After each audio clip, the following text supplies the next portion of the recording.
Hello and welcome back, dear viewers. We're going to continue with Planescape Torment. We have just left the mortuary here, and as you can see, there is no way we can return. This door has been sealed. I think the only way we can return is to talk to one of these Dustman gate guard. Yeah, we're not going to return yet. I just wanted to tell him to find a way. Yeah. I'd like to enter the mortuary. Yes, we can tell him I'm here to see Tal. I think they will accept. I'm here to pay my respects to Dianara. Yeah, both of these options will work. And yeah, but we're not gonna go back inside for now. We're just gonna explore Sigil for this episode. We're gonna try to reveal the terrain as much as we can. And a quick thing to say before we continue is I'm not sure if they released an enhanced version of Planescape Torment. I think they already released an enhanced version of Baldur's Gate, which uses the same engine. I don't think they released the enhanced edition of Planescape Torment yet, but you know, just in case if it eventually comes out, I'm not sure if I can buy that all over again and do another Let's Play for this. So I'm just gonna stick with this version for now, even if that one eventually comes out. And second thing is, oh yeah, I actually don't remember what the second thing was. All right, forget that. Anyways, we're gonna, yeah, we before we go and I want to turn my character into a mage. Before I do that, I want to actually grab one of my companions from the bar here. There's a bar, it's Mordering Corpse Bar, and we want to grab him from there. So, and in order to do that, we're gonna explore two regions from the Hive. The Hive is basically the city of Sigil itself, which is actually the main city. It's the main city for this game, and it lies at the center of the plains, at the center of this universe, and it is the most neutral location in the Planescape Torment universe. And okay, so we're gonna talk to a guy named Pox here. I think he's a collector. That's what collectors traditionally wear. Yeah, they wear like a trash can. Like they look like trash collectors, I think, or something like that. Anyways, this cowled figure is hunched by the mortuary. His face is obscured by shadows. Yeah, I think he has a rash. His name indicates it. His name is Pox, so he has a rash around his neck. And let's see what this guy's story is. He doesn't budge, and he responds in a very high-pitched voice. He sounds like a 10-year-old girl, I suppose. It's kind of creepy, I suppose. Pox, I am. Hi.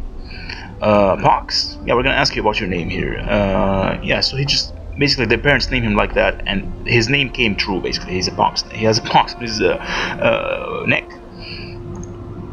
All right, so that's the same thing. Same again. Okay, what are you doing?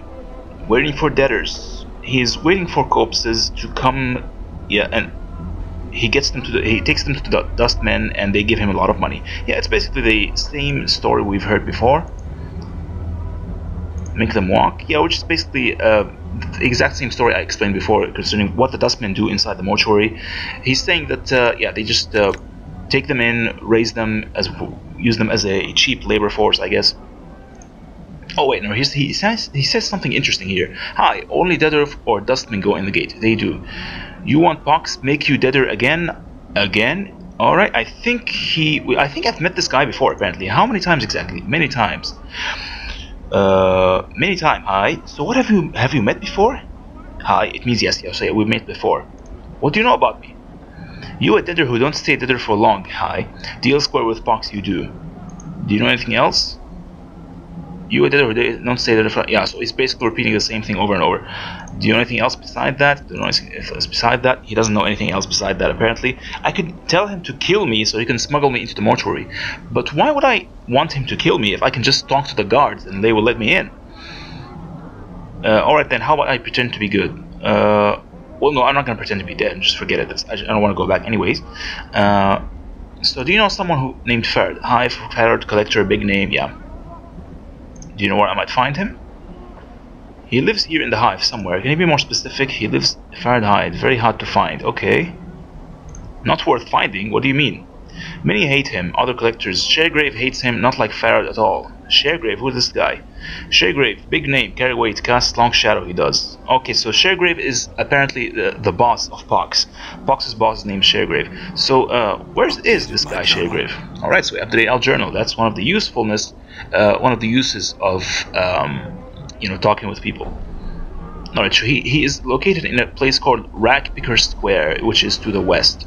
Yeah, it's a region to the, there's another region of the Hive, and then another region after that, it's the Rackpicker Square, which is basically where all the collectors gather, I think. So, do you know someone with Herod? I've lost a journal. No, he doesn't know anything about a journal. And, yeah, I think Actually, I do want to ask him about the collectors. What are collectors? Collector, what's that? Alright, so... yeah, that's it. We're done with Cox.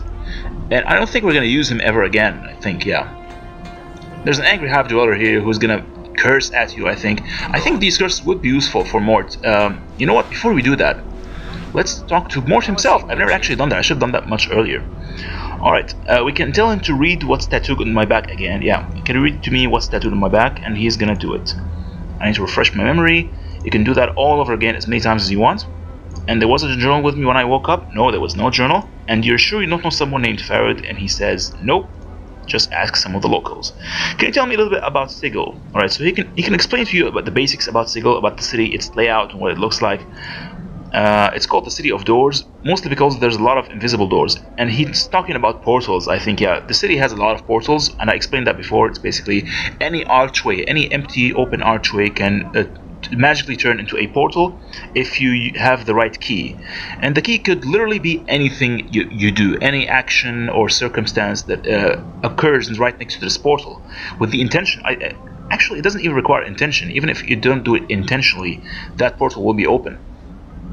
Any place you can think of, and this portal can take you to any place. There is really no way for you to know where that portal will take you, which is a really cool mechanic if this was an actual game mechanic. It's mostly a story mechanic in Planescape Torment, but I really look forward to having a game where you do specific actions in order to open portals to, you know, multiple worlds and stuff like that. That would be a really huge game, I suppose. Alright, I don't mind you tagging along, but is there anything else you can do except chatter? Yeah, that's a good question actually. What are your talents, dude? Chattering is my best trait. Well, that's good to hear. No, seriously, I got a knack for chattering just in the right way. I can really bend an ear, and yeah, apparently he can use. He has a taunt, I suppose. It's some kind of taunt. It's called Litany of Curses, and it will cause enemies to attack him with rage. Yeah, it's like if you use it on a random enemy, or even if they're not aggro, they will immediately go berserk and they will attack him with their weapons directly. And it's actually a very useful way in order to disable. You know, mages. If you're going against a mage, if you cast that ability on him, he will just attack you with his staff, which is a really good way for you to kill him immediately before he uses any of his spells. Alright, I'm gonna use some advice. What do you think we should do, Mort? Well, here's how I see things. He's telling us to root out Farad. Yeah, that's his advice. The first thing we should do is to go after Farad. So Mort, basically, he will constantly remind you of the main quest of the game. We could ask him, how did you die? And he forgot. Yeah, he forgot how he dies. He has no idea. What happened to your body? He doesn't know. Eventually there's going to be a lot of dialogue options between you and Mort, which will give you a bunch of experience, and it will actually improve Mort himself. But I'm not going to spoil it for you. I think there's going to be another time for this. So yeah, we now have the new ability from Mort. We're going to click on him here.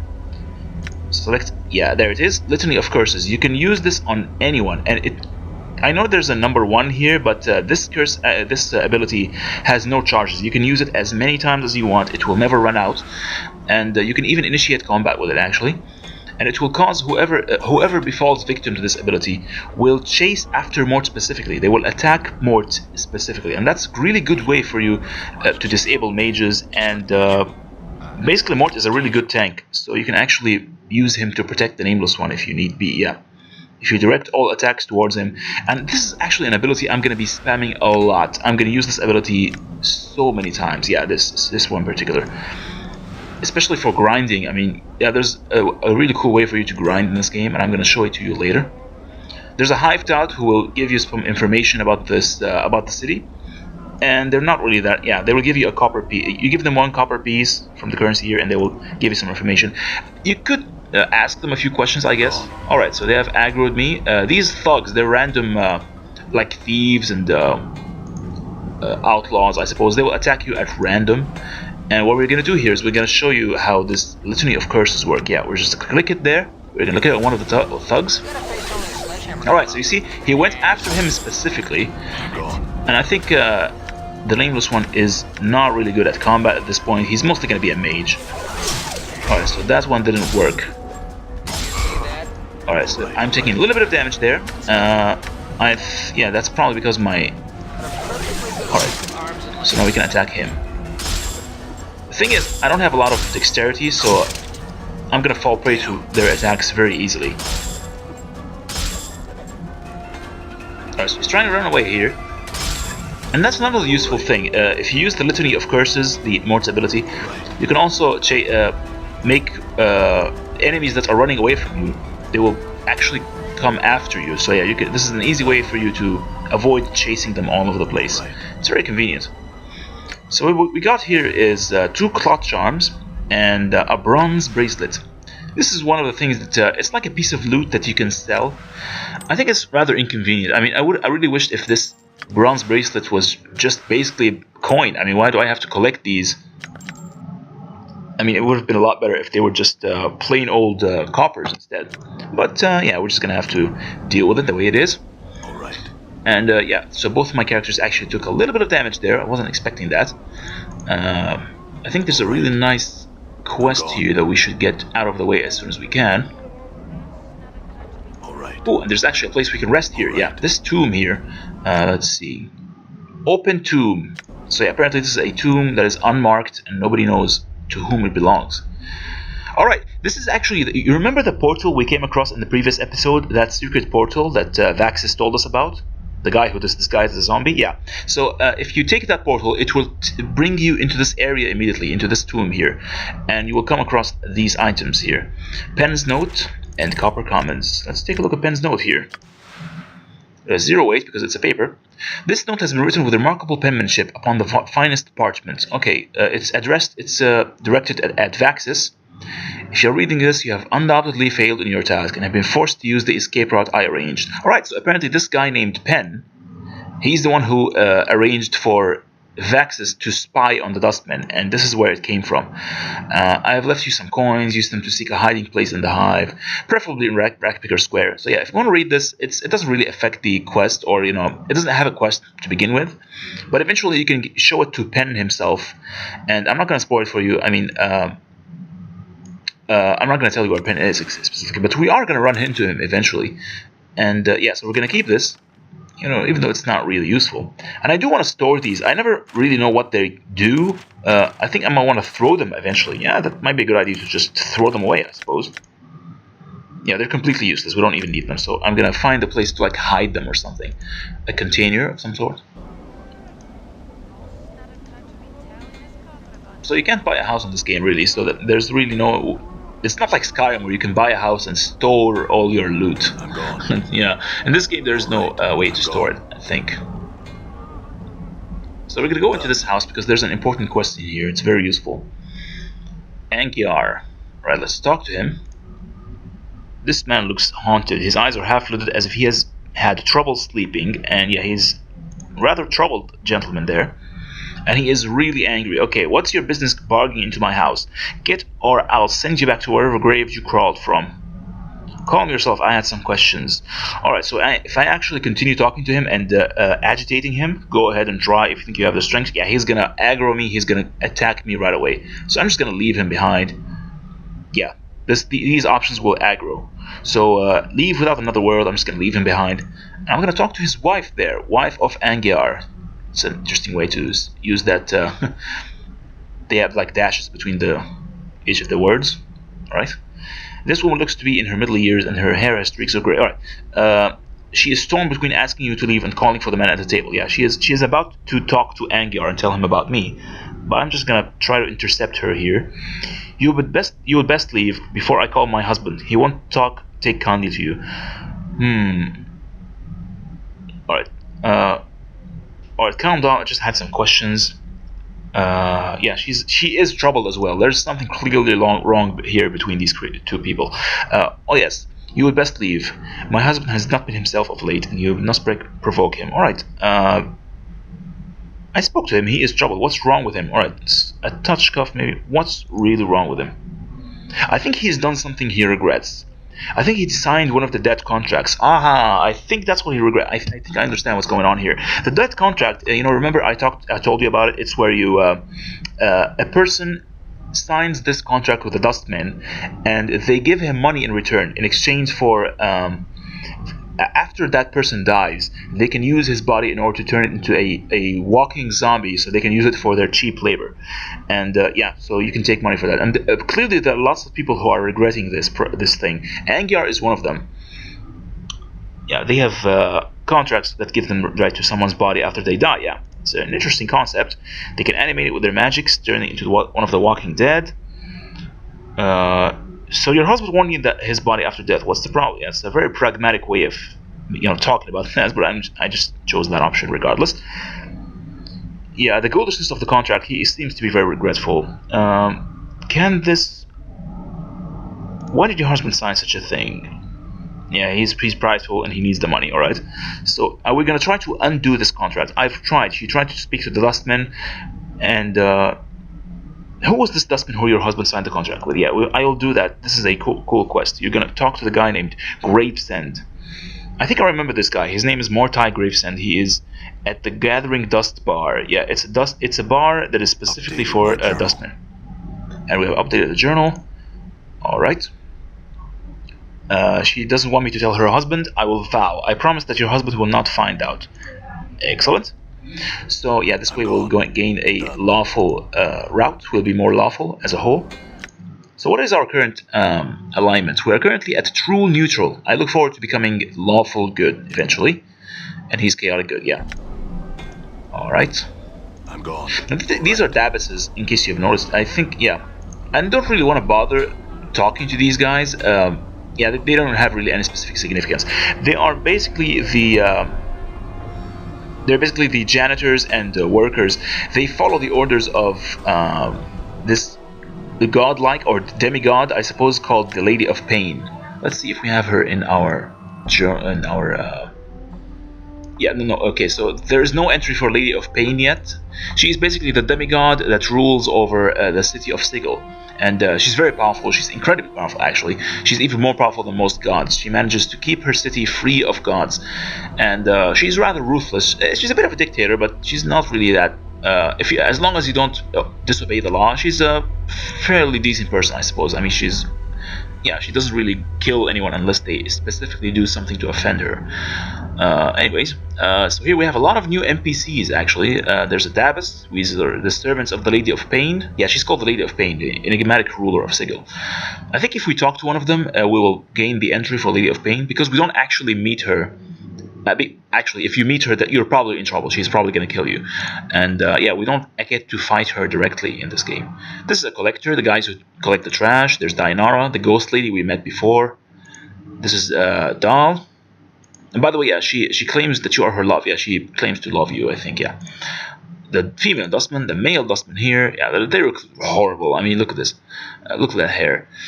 Giant skeleton, which we also met before, basically one of the guardians. Are we going to go back to them eventually inside the mortuary? There's just a plain old skeleton here, and they have some really cool explanations. Yeah, the history behind them, and these also have their own backstory, I suppose. You can read those if you want. Small thug, which we just fought previously. These entries, by the way, they will fill up as you meet these characters. You don't really have to kill them or interact with them. The bestiary is filled almost immediately as soon as they are within your sight range. There's a female townsperson, which are the average townsperson, I suppose, civilian units, yeah, civilians, and these are zombies.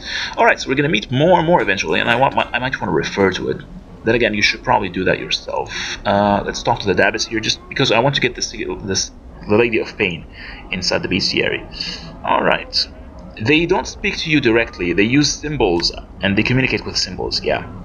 And most people generally try to avoid them. They're kind of creepy, I suppose, especially in the fact that they are servants to the Lady of Pain. Yeah, they're janitors for the Lady of Pain. They float around, and they float. Yeah, indeed, they float. You can't swat them. Yeah, because if you kill them, the Lady of Pain will actually come after you and just kick your butt. Alright, we're gonna try and strike up a conversation and see if we can translate.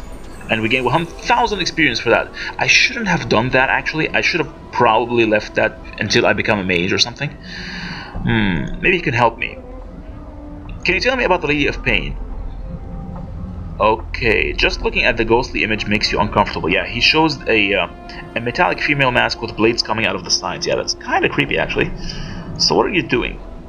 I attend to my duties. Yeah, so at this point, the Nameless one is translating these symbols automatically. Who are you? I'm a Davis. Yeah, that's all I wish to know.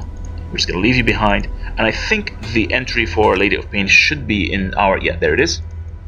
This is the Lady of Pain. This is the demigod or goddess or whatever who rules the city of Sigil. She's a mystery, and there are lots of rumors and theories about who she is. You feel free to read them. Alright, so that's the first paragraph completed. That's the second paragraph. And that's the end of the second paragraph. Yeah, that's it. She has two primary ways of punishing people. She can either send them to a maze where they are trapped forever, or I think she can just outright kill people. Yeah. I'm gone. I'm gone. Something so ugly I've not. Alright, this is one of our... she will eventually join our party. I'm kind of spoiling it for you right now, so I'm just gonna go for the journal screen. The beast, PC, yeah, there it is. Anyone that appears in this part of the bestiary in the PC, yeah, these people are gonna join your party eventually. So if Anna appears here, that is foreshadowing that she can join you if you want her to. A tiefling, she's a half demon, just like you, I think. Yeah, she's probably just like me. And yeah, this is her basic description. So we're gonna talk to her just to see what she's gonna. You see a striking red-haired girl dressed in leather armor. And oddly enough, she has a tail. Yeah, clearly she's a half demon. She's telling you to pike off, which means to leave her alone. Who are you? Pike off, you clueless son. Alright, hey, easy, I just had some questions. You know you've got a tail. Alright, we're gonna try to provoke her a little bit, and she's not happy about that at all. Alright, I was just curious. Now Mort cuts in. This is what I like about these characters. They randomly, especially Mort, he is usually the guy who cuts in on the dialogue to say something absolutely obscene or provocative. You couldn't squeak out a living with them anyway. It's just as well, neither you nor your tail are for sale. Wow, that's quite offensive. That's a little bit heavy there, Mort. You might want to watch out. What are you about, you blighter? Say it again. He said, and I disagree, that you couldn't make a living selling yourself. Yeah, I'm gonna go with that. It's kind of flattering. You be playing stern-hearted, friendly-hearted with me? Bike off, you illiterate filth. Alright, she's kind of offended by that. I'm not surprised. You know you've got a tail. Can you tell me where I am? You're lost. Okay, she's not being very helpful. I'm looking for a journal. Let's ask her about the journal. Because if we ask her about Farad, do you know where I can find him? Yeah, she might actually... Yeah, she's gonna demand a little bit of money from you. Yeah, jing jing means money. Alright, how much do you want? She wants, how about 20? Alright, so we just gave her 20 coppers. Yeah, we had 995. What, 995, now we have 175, okay. She's telling me... Look for him in the alley, spireward from the mortuary. That's to the south and west of the mortuary. Okay, south and west from the mortuary. That's actually not true. I know exactly where Farad is, and yeah, she's basically lying to you at this point. But yeah, this will have a small dynamic when we eventually meet her again. So we're gonna confirm this. Yes, to the south and west of the mortuary. That's absolutely not true. But she's gonna give us our money eventually, so yeah, we're gonna get the money back. What's this thing? A huge monument. There's no name or plaque identifying what it is on it. Okay, it's an interesting monument. We're gonna complete exploring this area for now. Let's see here. Alright, so there's this Obsidian Monument, has names chiseled on it. Yeah, I think, yeah, this guy named Death of Names. And there's a bunch of names on these walls as well. Whenever somebody dies, I think their names are chiseled onto this monument here. So this, yeah, if you want to know if somebody died or not, you should probably read their names on this monument, obelisk thingy.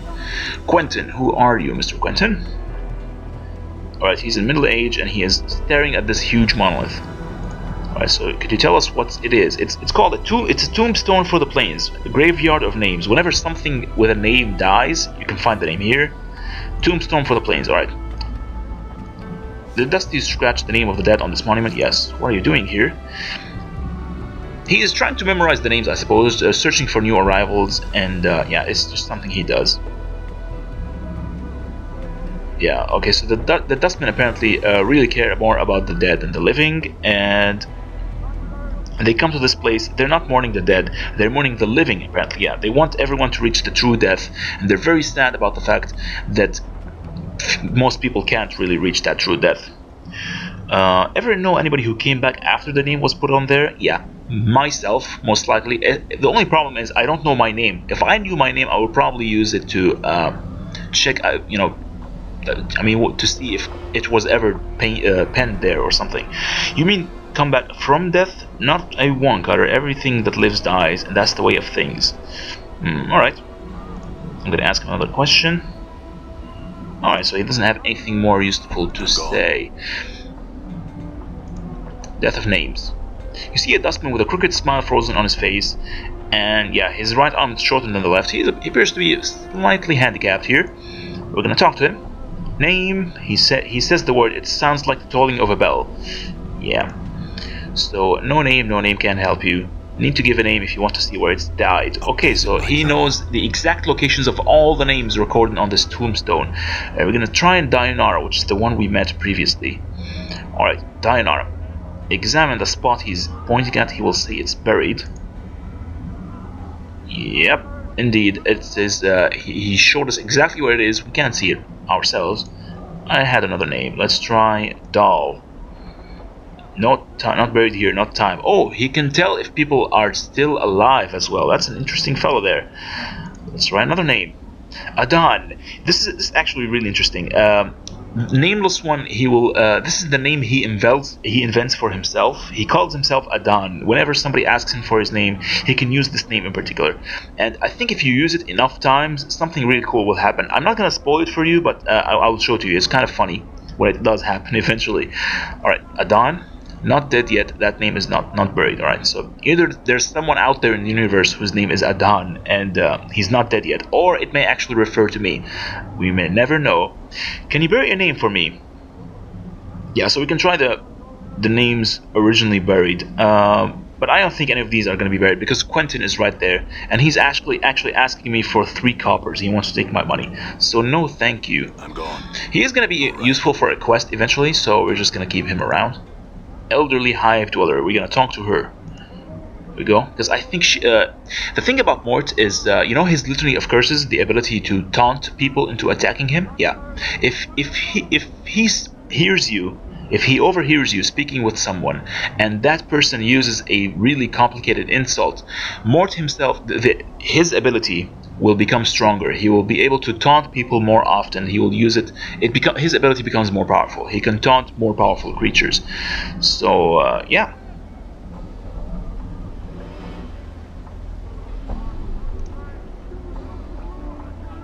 Oh, okay, sure. So yeah, she's actually a rather. Oh yeah, she's gonna get angry. At me. I think yeah. You're an adventurer, are you? Name, job, and all that rot. Well, I won't have it off with you. Yeah, she is. She got really angry at you. She's ranting at you at this moment, and the language they use is really cool. More angry rants. Okay. Okay, so Mort's ability did not actually improve, which means yeah, this is not the kind of character we want to talk to. I think it should be a major character of some sort. These random elderly hive dwellers, these hive dweller characters, yeah, they're not gonna be very useful for such functions. So we're just gonna ignore her for now. Yes, I think we've uncovered most of the map. There's a girl named Shelandra up there, but she's absolutely useless and we don't need to talk to her. Yeah, she lives inside. And in fact, even the loot inside her house is not that useful. Harlot, yeah, these are basically prostitutes. And I'm gonna try to avoid them. I mean, they just take your money and they do nothing. They absolutely do nothing. They're not even useful for quests and such. The Post. Now this guy is kind of useful, but I'm gonna get back to him later because he might actually give you experience points. I'm gone. Yeah, he's a zombie basically. And the Dustman, I think they use him as a signpost. Alright, so we're not gonna be doing any quests in this game until we actually become a mage, because we want most of our experience points to be invested in the mage tree toward becoming a mage. And this is the Gathering Dust bar. Most Dustmen will enter this bar and you will find a lot of them inside. And they have a bunch of quests. There's a lot of quests inside here. And so we're just going to ignore it until we become a mage, right? And now let's go to the region I wanted to go to in the beginning. Done. Before I move on, yeah, there's You remember that tomb we meant, the open tomb? You can actually rest there and recover your health points. We might actually want to do that. Right. I'm gone. I think, yeah, let's go ahead and do that, yeah. Ooh, Ingress. This character is actually very important. There we go. She has a quest, and she's very hard to catch because she is running like crazy. Alright, you see a haggard woman wrapped in rags. Her hair is disheveled and dirty, and her complexion is extremely dark. Alright, let's talk to her. What's going on here? I think I get the gist of what she's about. She's very scared, obviously, and she comes from another world. Yeah, she came from another world into Sigil, and she's really intimidated. So why is she so scared? Yeah, she's talking about the doors and the keys. You can pause and read this if you want. There's a lot of foreshadowing and stuff here. Yeah, she's explaining what doors and keys are, basically. The portal. She's talking about the portal. And she came through a portal at some point. There we go, updated our journal.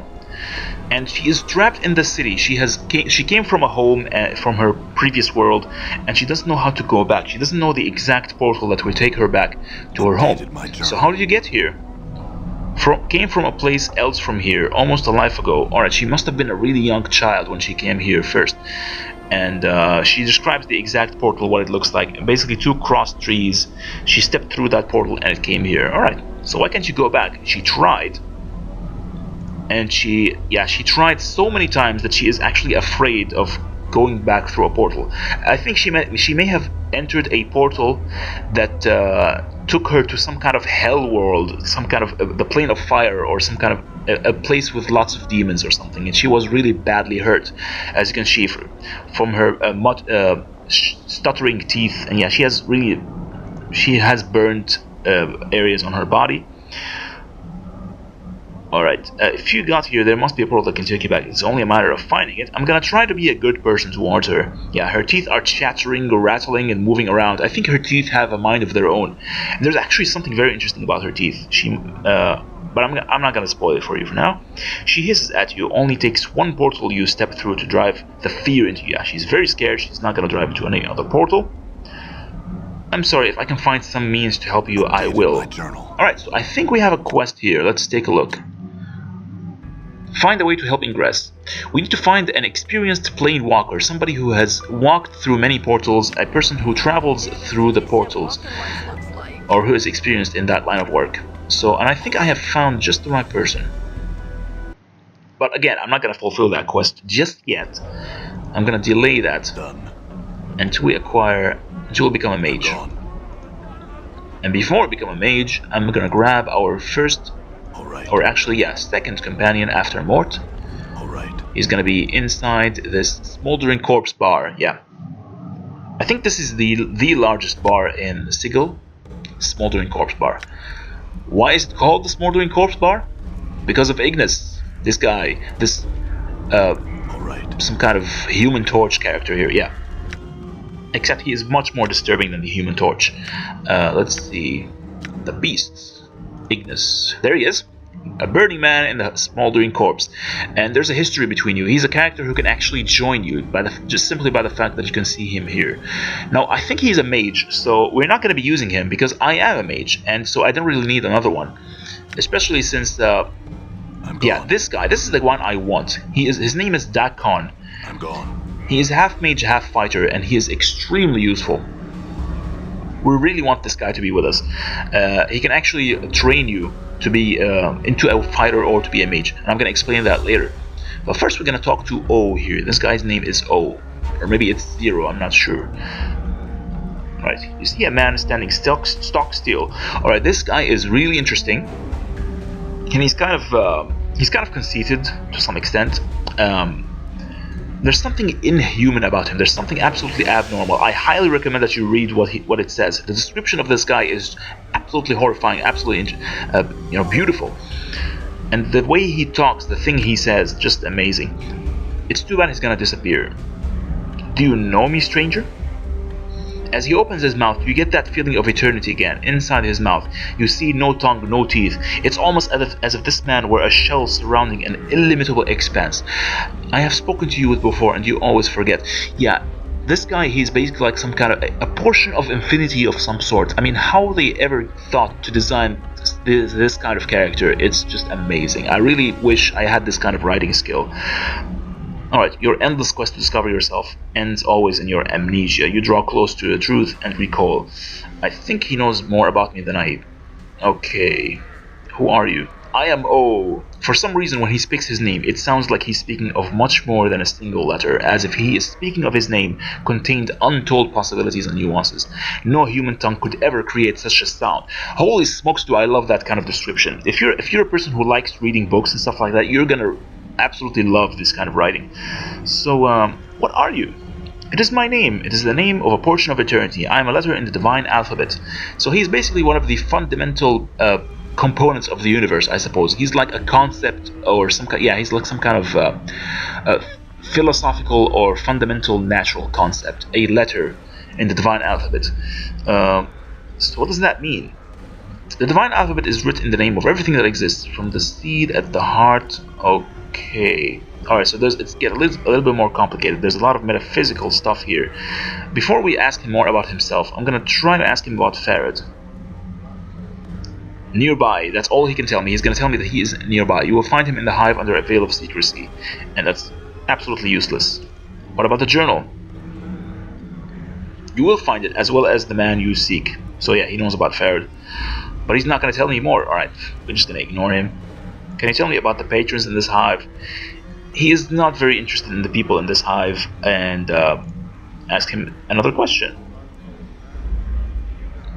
Alright, tell me about yourself. Alright, we're going to continue to ask him about himself.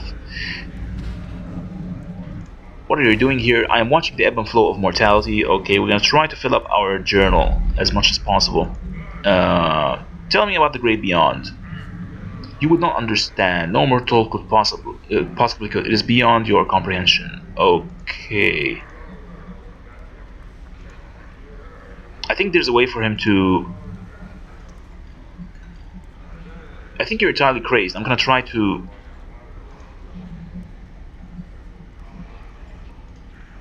Alright, he is ignoring you.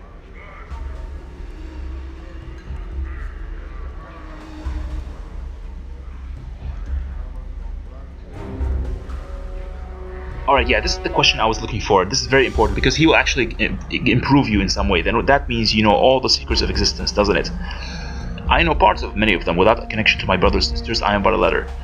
So you don't know the secrets of existence. I did not say that. A letter is still a powerful force even on its own. Allow me to show you. He opens his mouth wider. Alright, this is the cool part. And wider still. The mask of his face tears around his eyes and mouth and nose, revealing the hint of eternity you glimpsed earlier. You are lost in it, adrift in it, a part of it. This guy basically, his mouth pulls back, his face is completely ripped away from his, whatever it is that it's inside him, and it reveals that glimpse of eternity inside this guy's body. And the result is, it was indescribable. You have +1 wisdom permanently. We now have 18 wisdom. So, and remember, the higher your wisdom, the more experience you gain. So the fact that we talk to this guy as early as possible, it means we will have much more experience points for the rest of the game. So it's very important that you talk to this guy as soon as you start the game, because you will gain +1 wisdom. Alright, we're gonna save here before anything unexpected happens. And by the way, there's an autosave. Every time we enter or leave a location, any door we walk through, there's going to be an autosave. So we can always go back to that if something wrong happens. Let's talk to Dakkon. You can read the descriptions if you want. I'm not actually going to read this too much. It's basically describing him physically, or the stuff he is wearing, the weapons he is carrying, and his weapon in particular, the sword he is carrying, is very interesting. And it's in fact it has an entire dynamic with his character, with the weapon he carries. Your eyes are the weight of one who has traveled far to be in this place. I hope you guys can hear this. That's his voice. Occasionally when you talk to some characters, they will have like a little bit of voice acting inside. You are not known to me. So I'm gonna reply with I do not know myself. That is for the best. In knowing yourself, there will be little in the planes left worth knowing. Yeah, so he speaks of I think knowledge and understanding and something like that. He's a very complex character, and you can read into him, you can try to philosophize. what his personal philosophy is, and you will have multiple ideas about what he could possibly be. Although eventually it will be revealed through multiple dialogue options with him. Your features are unfamiliar to me. What are you? He is a Gift Zerai. Yeah, he is one of those people with like elfish features, much like Dal, whom we met before. A Gift Zerai is one of the people, with a capital P, by the way. So who are the people? The Gift Zerai. So what are you guys exactly? Alright, yeah, so our history is huge, but we want to know exactly who you are. Just tell me briefly. Alright, so he pulls out his weapon, this blade. Apparently the Gift Zerai, they reside on the plane of Limbo, which is the plane of chaos, basically the plane of ultimate chaos, I think. Alright, so they use this matter of Limbo in order to shift their blades. His blade is basically made of chaos matter, I suppose. It shifted in response to your voice. You know what, I think we can ask him these questions later on. For now, I'm trying to find a way for him to join me. He doesn't know about Farad. And he doesn't know about the journal, I suppose. Yes. You seem to place a special emphasis on knowing. What do you mean? Actually, we're going to ask him about the city. Can you tell me about the city? It doesn't know itself? What do you mean? He says that Sigil doesn't know itself. That's kind of a strange thing to say. You speak as if the city is alive. Okay. Why did you say that the city doesn't know itself? Now here's one of those moments where having a high intelligence and a high wisdom will open up a very large options for dialogue options. Yeah, it will open up several dialogue options that are not available otherwise. And he is saying that the city doesn't know itself and it is flawed because it tries to touch the entire universe by having so many portals. It is a city that is, I think, contradictory to itself. So we're going to answer him with this. What if the city is not flawed and you just do not know the reasons for its contradictions? There is order in everything. This is a very important sentence, by the way. If you say things like there is order in everything, law is important, etc., you are more likely to become a lawful character. So we're going to go with this particular option. There we go. To your question, a question. What if the city is flawed and you see its contradictions all around you? So this is like a small debate between you and him. If you have a high enough intelligence and wisdom, you can engage with other characters in debates like these. And yeah, it's very interesting. There is no knowing the answer to the questions we have asked, yet the city exists, that is all. Yet I would maintain that we know ourselves by the questions we ask and the ones we do not. If we cease asking questions and accept only what we can perceive, we gain a bunch of experience right there. That is just beautiful. Then we cease to know ourselves. This is the part, I think, where Dakkon will actually join you. This is why I was looking for this particular question, as asking about the city, because I think this is the only way for him to join you. Alright, at least in this point of the game. So he has heard my words before. He knows me from before. Obviously, that's the only reason he would join me. The words are mine. Once I knew them and knew their meaning. I had forgotten them until you spoke. So he used to speak those words. I would travel your path with you. Okay, I accept. Extra blade will be welcome. Your path is mine.